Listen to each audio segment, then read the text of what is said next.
Yeah. Aiwa chimira odaro ndiam. Aiwa mira ikandini. Anti. Tinokutembera pa channel yedu na Uncle Saint. Anti show yangu ere.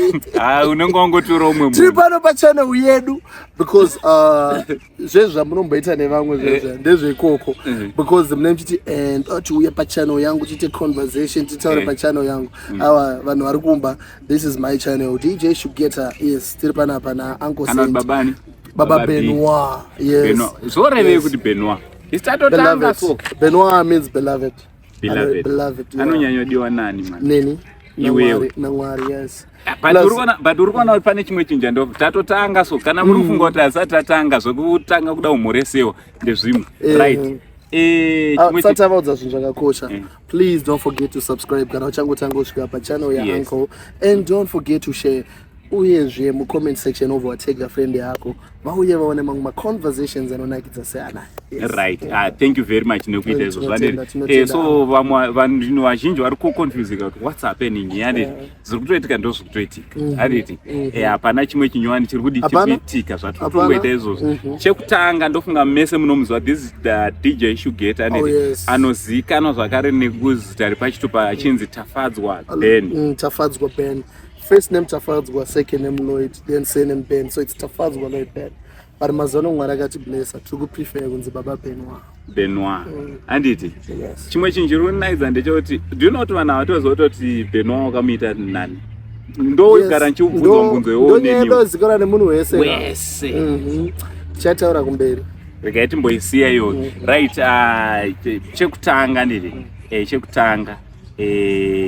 Vanhu vangada kutanga kuziva. Ndotry kushanda panapa. Chirega kudaro. Right. Tafadzwa Ben. Yes, uncle. Uri munhu anoita zvinhu zvakawanda.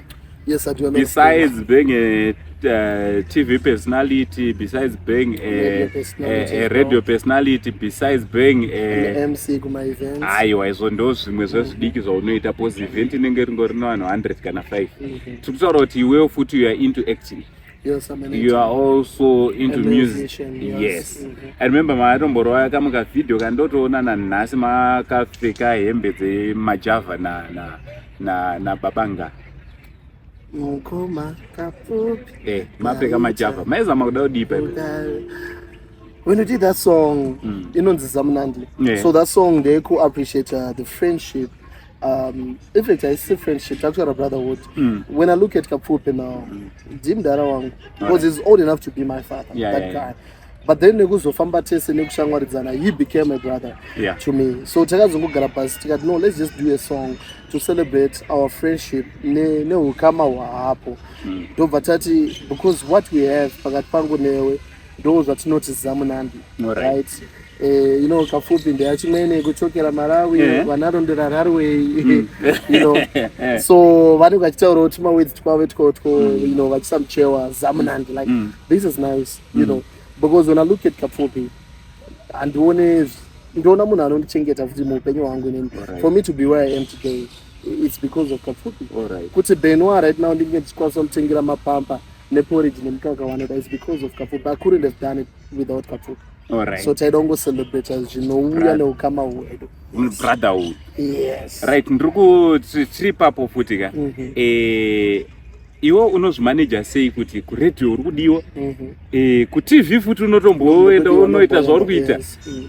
Uri kuda kuita music, uri kuda and ipapa pawawedzera tichida kuti makorokoto wave baba futi. Yes, I'm now a father. Mpana akakumirira padei. So uri mwana futi wamaita father. My bad. So what happens is zvinhu zvese mukazvitarisa pane chinozokuvara. Pane chinoramba chiita sei chichiwina. For example, vanhu vano-identify Shugeta as I think as a radio presenter more than an actor, than a musician. Because haukwanisi kuzvimanager zvese. That's the story. So unozongozoti chiri kuindisira mari patable at the moment, being a media personality. But at the same time, ndichida kurakidzira vanhu kuti I can also do comedy. Okay. So ndotomboita futi macomedy pana Anna ndadedza kapfupi, you know. I can also do music. Nambodedza Rocky, nambodedza Docas Moyo, and I can do even a song kana kuti once after every 2 years. Ndongoto again mbobuditsa song. Yango yengorakidzwa vanhu kuti I can also do this. Even yango vana vangu ana Benwa vazokura. Vanozongoti Mudara wedu was multi talented. Aizomboitawo achidai so. But it's not something janoenda kutomanisana nacho because ndakazviaccepta kuti aukwanisa kuzvimanage zvese. Yeah, and then because I'm now level rokuti I'm now a father. Hapana chinhu chinoenda kumberi kwekuva baba. Yes. Benwa comes first. Being a father comes first. It's me as a father over everything else. Zvokuti zvimwe zvese zvakuchitera hazvo mashure. Right. So inzwa ndrufara no this conversation ka. Inewe taigona tatongoita zvotopera ikoko, but ndrufara because tiri kuiita vamwe vachiona, vamwe vachinzwa kuti mukomana anozvifambisa sei. Tiri kuona kuti chii chakatanga, acting kana kuti with Anna, now nda kuda kutaura Anna. Chii chakatanga, acting kana kuti relationship? It was the relationship. All right. So inozoitika mande yekuti amen Bulawayo. All right. Ndikutorova muchato bye ndire MC ka. Muri kufarere ko. Ndoya kocheche. Yema MC kuti unongochiona vanhu vakagara pa vari 500 over. Muriko here uko. Urikona vanhu 500. Variko se vakatogara vakakutarisa. So that time I was MCing, it was on a wedding. Then I saw this girl. That time aita zvekutamba. And a group like my friends, you know, zvaita na mambo katri as well. Yes. You know, kanga communicate theater zvekudaro. All right. Yeah. Even up to now. Yeah, she's very good. So ndopanda vakabebona nada vakabebe karipo right? And then we became friends. We started talking. You know, mnozongochinjana manamba. And then maita my friends. Chinozongouya my feelings are kokwe. I invite kwe, atsvagwe. And then my feelings azouya. We started dating. Then munhu atozouya kuHarare was later. All right. Then ndobva tazotanga kuchizoita maskits tese, but we were already in a relationship. Vanhu vakatozozviziva later patomborwa chikori. Saka mama todonza. Apa patomborwa chikori kan. All right. Yes. All right. Makagona kuzvimanager sei kuzvibvisa paface of social media. Mimi muri kuita zvamuri kuita muri mese, but at the same time you are two big names. Yeah, zvazvinoita sometimes I can decide zvinoda kuendeswa public forum nezvisingadi. For example, right now, vanhu vanoti toziva Shugeta personal life yake, but they only know what I want them to know. Kuti ini ndogara namai vangu. I love my mom so much kuti handikwanise kuvaviga. You understand? Kuti ndina Benwa, kuti ndakambodana na Anna or chichi because ndo zvandoposta. But otherwise kuti pamba pavo pakaita sei nobody knows. Shugeta anogara already anombodana pambeda. Nobody knows. Mumbai ndinotomuzwa but tinongozwa kakona kaanoda kuti tione. Already mbama kane comfort here, ana comfort, you know. So that's the same normal relationships and good. Even right now munhu arikudana naye, nobody knows. Right? So ndo zvayangoitika that time kuti taisangoto you are confirming kuti ariko. Yeah, ariko. All right. Boss tiri kudaro boss kune vamwe vanenge vachitoti pamwe kune vacant saka vacant even though even zvakadaro futi mazvanone busy angu na Benwa. All right. Saka time yekuti tinge tichita marounds pakawanda haina ndine tushoma kwese. All right. So tiri kuti zvadaro wapusha then boom. Taka join forces chichi ndiwo mukomana ari kunyora. Ndobva kwaya mwana. But tiri kuziva kuti mune program yamakanga muchimboita makatibirira zvonyoti makazokurumidza kungoiti gwiki sitatopinda mune na butterfly. Yes. Same mataura butterfly nemwana zviri kulinga papa. Aiwa tiri kuda kuzvibatanidza. Ina handisi kutozivawo. Ndo saka wato uri panapa utibatsire kutoziva kutoti mai vaBenwa handiti munhu anozikanwa here kana kuti munhu asingatozikanwi? Munhu anozikanwa. Pavatinoziva here ava vaviri? Pavaviri vava vari two. Ndiani? Anna na butterfly vari two. Ndo vana aiyo mimba inotakura aiyo chimbomira izvi. Yeah. Mimba inotakura nemunhu. Anna na butterfly. Alright. Vese vari tunda namai vaBenoa. So zvakwamuri imi muri kumba munokwanisa kuzoti mukarasa picture yaBenoa mukaona akafanana na Butterfly, that means ndiye. Mukaona akafanana na Anna, then that's it. Because indomboona pangu pacho ndikamuposa zvonzi Anna paari zvake. Mangwana ndoposa zvonzi Butterfly paari zvake. So even ino ndacho confidence. Uchaziva. Itendibatsireyo. But yeah. So guys, ndofunga muri ngozvinzwira kazvikunzi iwe wawangoda kuti ndi mind. Pakati pawo ipapo. Hanzi he's okay with it. Yes. And I'm sure kuti iwe ana mai vachona kuti mwana wa sister ya Butterfly, vamoti brother yangu. Yeah. But iwe kuside rababa ndiwe baba. Yeah, aiwa ndini ndaka wakatipambira nyaya dzacho. Ndakaita kuti zviitike. Iwe ndakandangumbonzwa vamwe vanhu vachiti hanzi pakaitika mistake somewhere somehow. Ameno unongozwa vanhu online. I saw this other post achiti I don't think kuti Shugeta na whosoever wakaita naye mwana they planned this. Okay, no, hapana chinhu chakadaro. You know chiri funny. I'm gonna share this, right? Because you're my uncle. Mupenyu wangu wese, right? I've always wanted kids. Alright. Because mbamedu takura tiye vashoma. Mbamedu aningori tu ine brother yangu. But brother yangu was 6 years older than I. Meaning kuti nakutamba nena, akatamba nevanhu vesize yake. Yes. But inini ndaitongotamba nevanhu vesize. So anamboita ma siblings andaitamba navo. Ndakura nditamba ndendeke. So ndaingoti hai ndikakura dangoitawo vanhu vangu. You know. You can have vana uncle vana bamweni, but you know my families muneti kurimo hauzokwanisa kuzovaita vanhu vako sezvaunenge uchida you know, because pane zvinotongoitika mukomana munin'ina havataurirane zvakanaka so vana vavo hatinyanyo you know. So I've always wanted kids. And I told Mwari, I remember pane time ndindomboita munamati kuti alright Mwari nyange mukatadza kundipa kuma-20s but make sure kuti pandosvika 30 years mutono wangu anenge achiuya. And guess what? Mutono wangu inini ndichitena 30 akabva uya day before. Serious? I remember kuti birthday rako nemukomana makangodai nema hours asiyana nema hours zvekuti ndakatonzi happy birthday ndichinzi makorokoto and ndikazi happy birthday tafi makorokoto kan you understand ndokuya kuita mutono wangu. So I've always wanted kids, I've always wanted that boy, so there's nothing like a mistake. He was never ndofunga pane waenda titaure izvozvo ka pane vanhu vanongozonyora zvavanenge vafunga vari pavanhu a mistake baba ndingadai ndakaiviga ma-mistakes anoviga mbara tine ma-mistakes atikaita muupenyu ekuti tikataura pamberi pevanhu vanoti havazotione the same iwayo hatikurakidzei ma-mistakes. But mwana wangu hapana chinhu chandoda semwana wangu. I love my son more than my life itself. You understand? So ndingakurakidze ma-mistakes angu. No, I can't. Aiwe papa watoita bob because waclarify indinoita problem nevanhu vekuti havatsvage munhu kuti vabvunza vanongoiti izvo ari muvakatsvaga futi mukauya ndibvunza zvisina basa zvakadai izvozvo okwatirai chaizvo ndinokurova izvikuru. Plus muriona zvakaita sezvandiri kuita panapa ka naShugeta ka musafunga kuti nemi munogona kuzviita andori muzukuru wangu tane makore tichidaro vachititadzira tichivatadzira tichiregererana mukufamba. Bona ukama manje ndonozoita kuti tipave nekuregerera tichidzokerana. Chekupedzisira anditi ndezvipi zvavanofanira kutarisira kwauri? I know you are an MC, I know kuti unoita artist management. Yes. So tiri kuda kuti timbotaura zvokuti tichengete muzukuru wedu anditi ndezvipi zvavanofanira kutarisira ende pafestival apa are you open panyaya dzekutorwa MC? Indiri open. I'm very very open, especially vane muchato December and Sunday. Ma-Sundays muchato chaitwa Sunday then ndine ma-discounts. Serious? Because eno vari kundidhurira wepsinondizoti vana vanodhura azodhura here noti mwana wecelebrity maybe mwana wema-celebrities.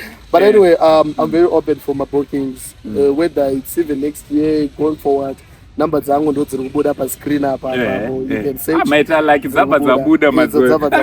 And next year expect zvanangogara chimboita because kwatiri isusu ndo basa redu kungofadza vanhu kunakidza vanhu creating content, whether I'm on radio, I'm on TV, ndikuita ma-skits. ndozvirungouya zvichangoramba zviita sei zvichingouya nothing new and ndichangoramba ndichitsomana naAnna Anna ndichakatsoma kuti Anna haasi kuzombofaka wana mufaro for as long as ndiri mupenyu ndiye ndakangokatsoma chete. Aiwa chirega udaro iwo Anna uchiri muda here kana kuti anomboramba Anna zvinozikanwa nenyika yese. Aiwa ane mfeso wake ane life yake inakandiramba but ini ndomuda. Auregedze kuda munhu because akakuramba. Ndina muzukuru wakadai. No, let's be honest Zimbabwe. Auregedze kuda munhu because akaita move on. Aunoita move on uchitombera maoko yeah I'm happy for you but deep inside uchirwadziwa. So yeah Anna ndomuda. I've always been open about this. Why gentleman rotaura chokwadi chimwe chisingaiti. Kana ari kuona I love you so much Anna and I'll always love you. Ko butterfly ndomuda singaite. Yes. Inini akandikoshera muupenyu wangu. She's family to me. Anna is family to me. Kafupi I love her so much. Amainga I love her so much. Yes. Apa wachivhara nekuzoti nemudropping wangu. Tashana na journalism. No, I'm being honest. Amai bendo vada singaite. Butterfly ndomuda singaite. Kafupi ndomuda they're my family. You understand? And even Anna ndomuda singaite. Kana neni sekuru wako. I love you so much uncle. No homo but I love you so much. Yes. Yeah, ndabo. So guys, but before vaenda pane mukomana ndoti vaone. Ngoma makadi yenyu. Svikaiti kumhoresa mpo. Murumboza kuti ndiani ari kuuya here pana. Ngomhoresa. Murumboona kuti ndiani ari panapa. Because neneka. Mira ntaure. Achana ngowani ndikuwa Shugeta. Oh, three battery interviews wewe. My brother. Guys, murukuziva here mari panapa. Murume wewe. Kupinda muno. Vanhu vari kuona. Alright, mira titaure. Alright, mira ndu ngawe. Murume wewe. So muri Zimbabwe vari kuona. Yeah, it is a superstar. He is my brother. Munari humble. Baba Juju. Baba Juju. For Mama Juju. Yes. Right. Ndo kana Mama Juju wacho. Ara zvinombodirwa. Mama Juju tati yangu ka pombi. Utemba nei. Right. Ini zvokudzimura musindo ka. Aiwa haufanira kutiza. Ndakada kuenda. Nyaya yako. So chingova muresa iwo panapa. Muri Zimbabwe muri sei? Ndinofara kuva nevarume ava ndakuvazhara. Aiwa. Madi kuya pamadya kwa mamchipa. Iwe uya panapa nzandapedza neondole. Pane chimwe chanzandapedza. Guys handiti. Chimwe chinhu let's go and subscribe on Tafadzwa Ben. Yakantafadza Shugeta. Everything is Shugeta. Shugeta on Facebook, Shugeta on YouTube, Shugeta on Instagram, Shugeta everywhere. Anditi, let's go and subscribe, let's go and follow.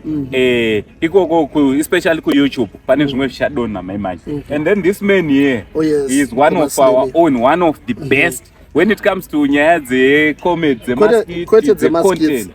Mafilm because vakazograduate vapa level repamusoro ava kurwa mafilm ekuti unogara paTV uchiona mafilm avo. Anditi, right, kana mukada kuva follower masocial media handles enyu. Macto Media, YouTube Macto Media, Facebook Slimy Baba Junior. Ndafara nakuona ndara pane vakumbira torwa picture nenao ndovada kuona kana conversation yacho ngaichipera. So nchiti from Uncle Saint, I'm so excited today. We are here as we are shooting this video with DJ Shugeta. As we have seen kuti Papa Pauya, one of our own, Baba Juju anditi. So guys, all you can do is to go and follow them, go and subscribe on their YouTube channels. Mototanga kutotapirirwa. Ayo Sasekuro one, in this interview, this was just a conversation. What do you think about this video we are shooting today? All you need to do is to comment, share and like. Don't forget to subscribe on our YouTube channel. From Uncle Saint, the only Zimbabwean uncle for now in Chitichi. Much love and God bless. Right, Massive 7s and we are good news. Good news kwamuri from Shazin Technologies. So Shazin Technologies zvatakuita ndezvekuti tiri kupa zvikwereti kune Massive 7s ese at zero deposit. Handiti chaunokwanisa kuita ndechekuti kana uchida ingava foni, ingava laptop, ingava iPad, ichingava chii chine zvekuita nezvetechnology, unongotibata panhamba dziri pascreen, isusu tobva takupa gadget rauri kuda. Izvi tinozviita at 0 deposit. Also, kana uri kuda furniture from Bruno Furnitures, tabatana zvakare neve Bruno Furnitures, unokwanisa kungonotora chikwereti at 0 deposit, wotanga kuzobhadhara mari yako zvishoma nezvishoma. Asi zvaunongoita iwewe, unofanira kungotanga watibata panhamba dziri pascreen. Gore richipera kudai, kana wanga usina kutenga masofa, kana wanga usina kutenga zvaungada kutenga, tibate, isusu tobva taita kuti zvinhu izvo zvivepo, and then upenyu hwako hutoendera mberi. Idhiri rakanaka randangoti ndoyozokuzivisa from Shazin Technologies.